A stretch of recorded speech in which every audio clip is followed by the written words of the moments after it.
love something to read for you here.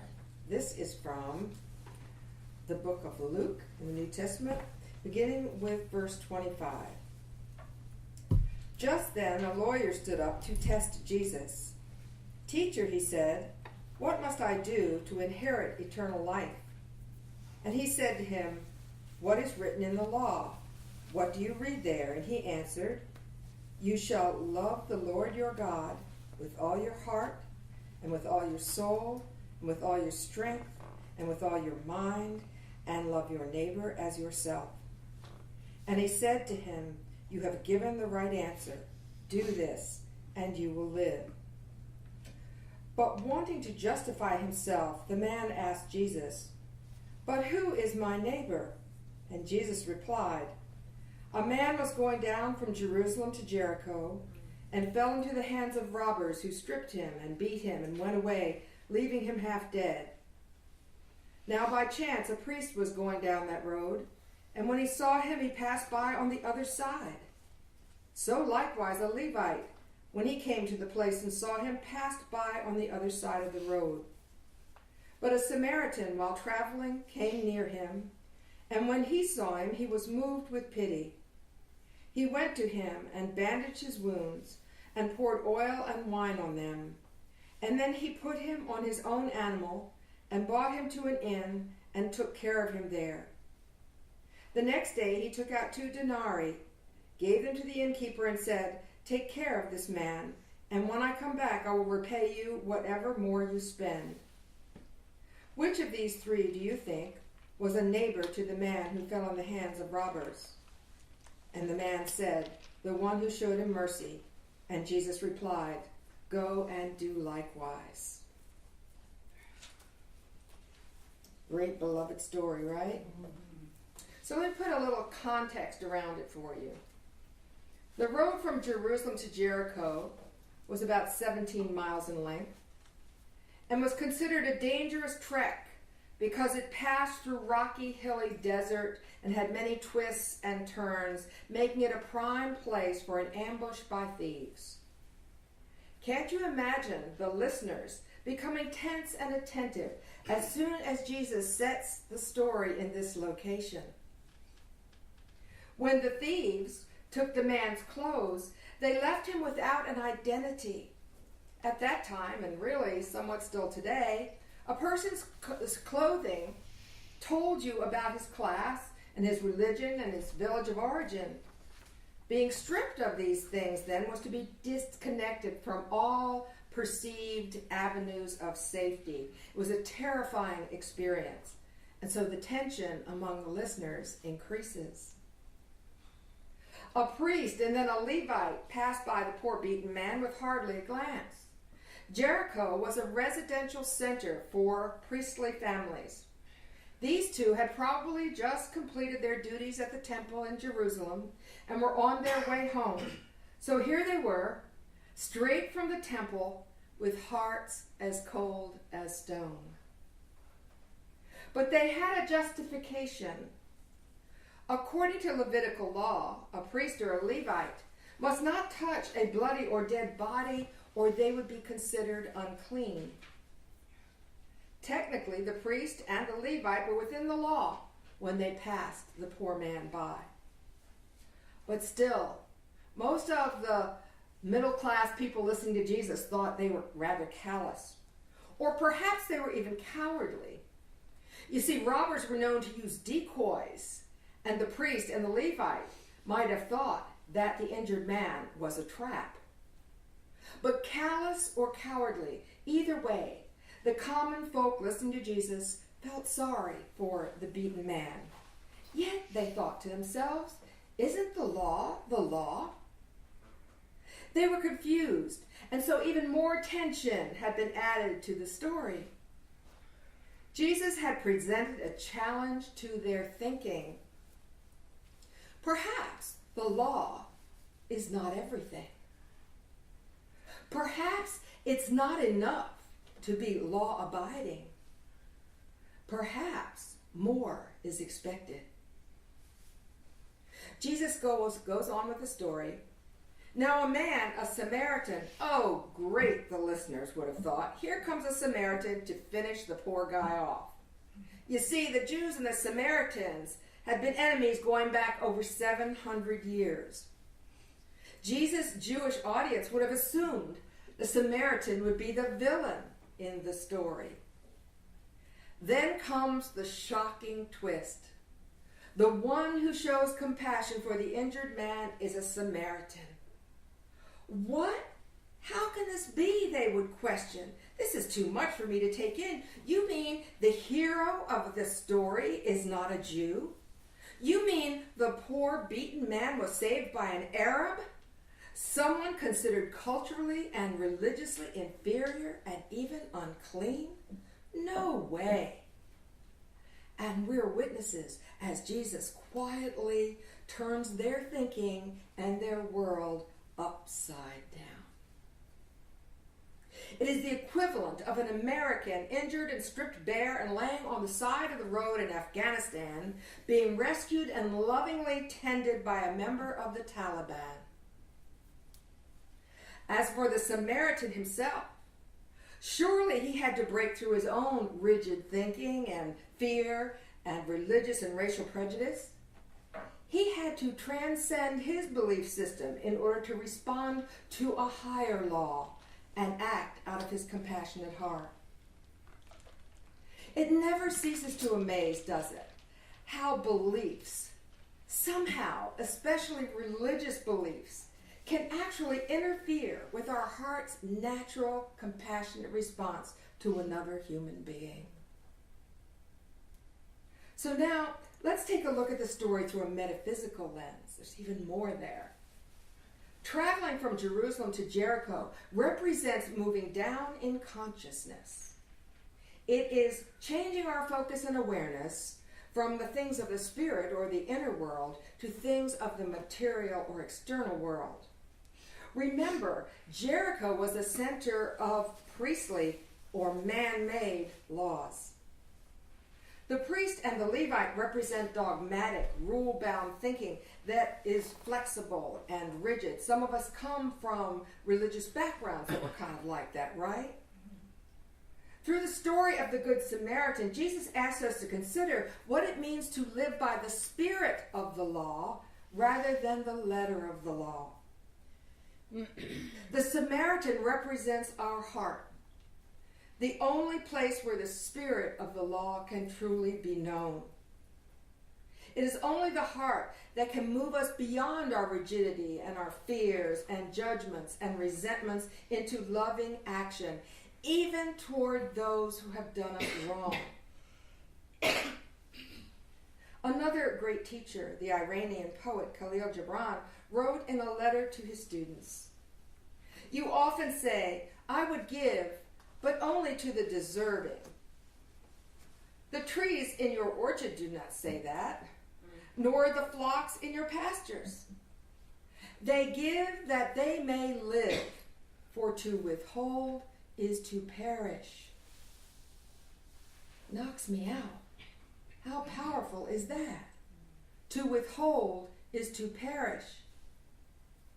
Haven't you ever been in a withholding state of mind? When you're so angry or tired or resentful that you just don't want to be generous to anyone. You certainly don't want to be generous to those who are not being generous toward you. I sure have. I know that feeling. And haven't you felt that your hearts had sort of shriveled and closed in a way when in that frame of mind? Yeah, me too. Jesus spoke frequently of the heart, good hearts and bad hearts, hard hearts and pure hearts. He taught that the good heart is the center of spirit, the residence of God within each one of us.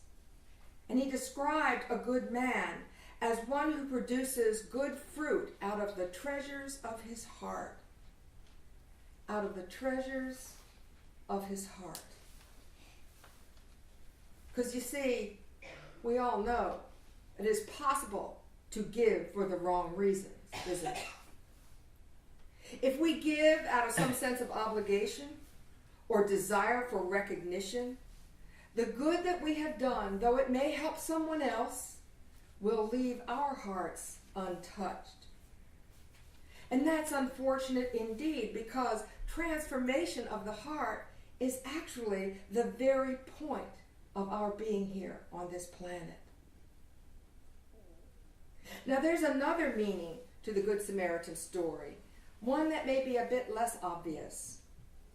We are meant to see the part of us that is also like that man who was attacked by thieves and left bleeding and broken. The paradox is that the places where we feel broken and beaten may actually hold the secret to our healing and our wholeness. Are there parts of you where you just can't seem to accept yourself? The judge or the critic, the procrastinator, the depressed? Is there any aspect of your character that makes you want to walk on the other side of the road to avoid looking at it or seeing it or touching it? Are there things you have done or not done that you feel are unforgivable? Feeling beaten and broken may cause us finally to cry out for help. And this inward cry is the very thing that invites and allows the Good Samaritan within our own Christ self to come and tend our wounds. Sometimes it seems we don't fully understand that God's healing presence does not have to be earned. All we have to do is ask to be healed and accept the fact that we are loved. Yet, this is not always an easy thing either, is it? The beaten man entered into the kingdom of heaven, according to Jesus' terminology, the moment he accepted help. He could have awakened at that inn and said, "Oh, let me out of here. I cannot accept help from a Samaritan. Besides, I'm ashamed to be seen naked and bloody like this. Just leave me alone. I can take care of myself." It takes courage and it takes humility to ask for and accept help, especially when the help is not packaged the way we think it ought to be. Is it possible, do you think, that the very people and parts of ourselves that we most reject hold the key to our wholeness? There is an old Sufi saying, "The light shines brightest through the broken places."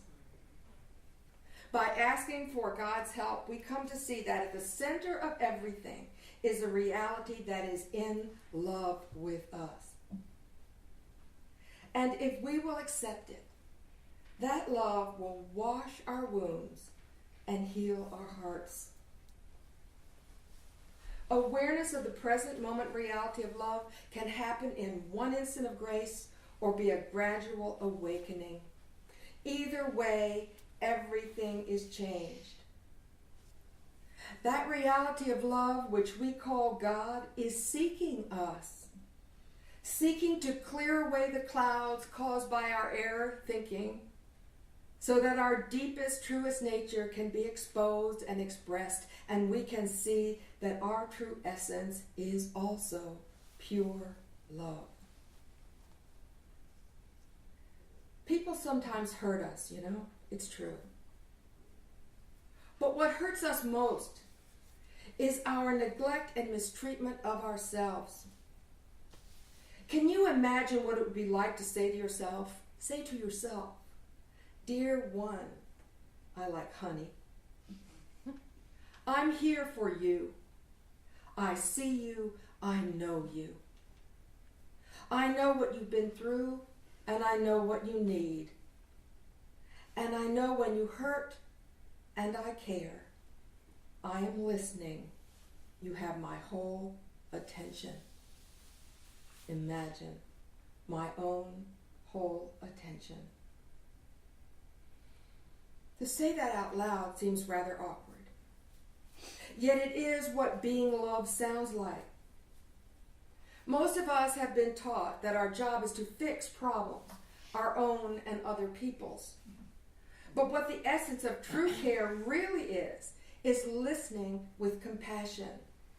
Compassion heals. It helps an injured heart that's closed down out of pain to reopen so that creativity can flow into inspired right action. Admitting to ourselves when we are hurt and need love and comfort helps us overcome our pride. And it's pride that makes it easier to be angry than hurt. It's pride that tells us we've got to keep going, acting as though nothing has happened. It's pride that keeps us from letting a loved one know that we need them. And it's pride that causes us to assume our perceptions are accurate instead of checking them out with the other person. The great Vietnamese monk and teacher Thich Nhat Hanh tells the story of a man who goes off to war, leaving his pregnant wife behind. 2 years later, he returns home, and his young wife and his nearly 2-year-old son greet him joyously at the door. Now, it's the custom in Vietnam that when an important event happens, it has to be announced to the ancestors. So the young man asks his wife to go to the market and buy the things that are needed for the ceremony. While his wife is gone, the man tries to reestablish connection with his young son, and he asks the boy to call him Daddy.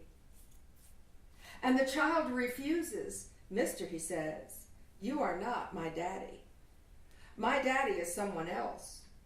He has visited my mommy every night.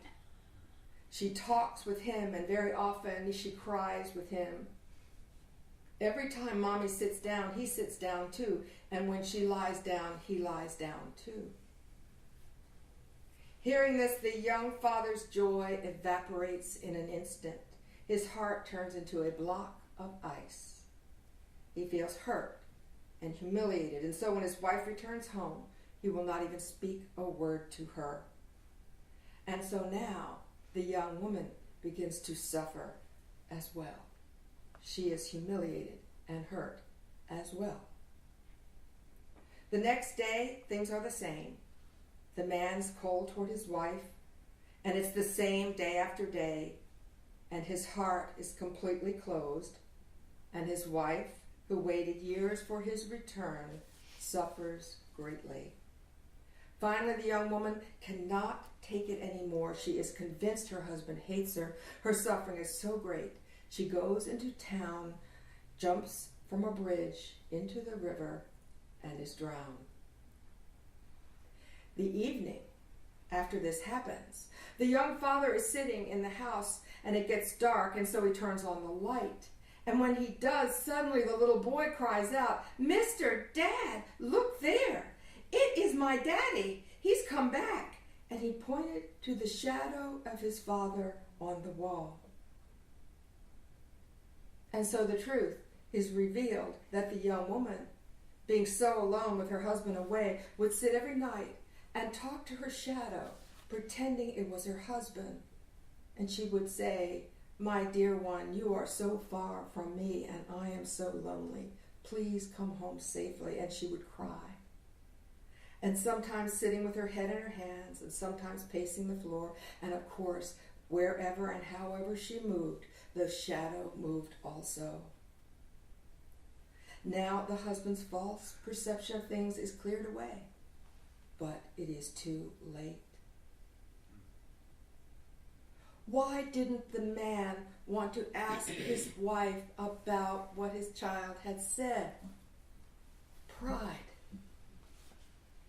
Why didn't the woman approach her husband and say, "Husband, I notice you're upset with me. You won't even look at me. Please, I'm suffering. Help me with this." We feel entitled to pride in a way sometimes. Sometimes it's even worn like a badge of honor. but it can be deadly. Oh, I've heard that somewhere before. When someone says or does something that hurts, what we really need the most is our own compassion. When we're under stress, our hearts need a sanctuary, a place of peace and stillness and some time to ourselves. I love what 13th century mystic Meister Eckhart says of silence. He says, "Here in my own soul, the greatest of all miracles takes place. God returns to God." Giving ourselves quiet compassion allows us to return to the truth that we are not simply thinking, doing machines, but tender, soft, loving, vulnerable human beings. A newborn heart living not in the stress and injury and upset of yesterday, but totally present and awake to the beauty and wonder that is this day and this moment. Then love can have its way with us.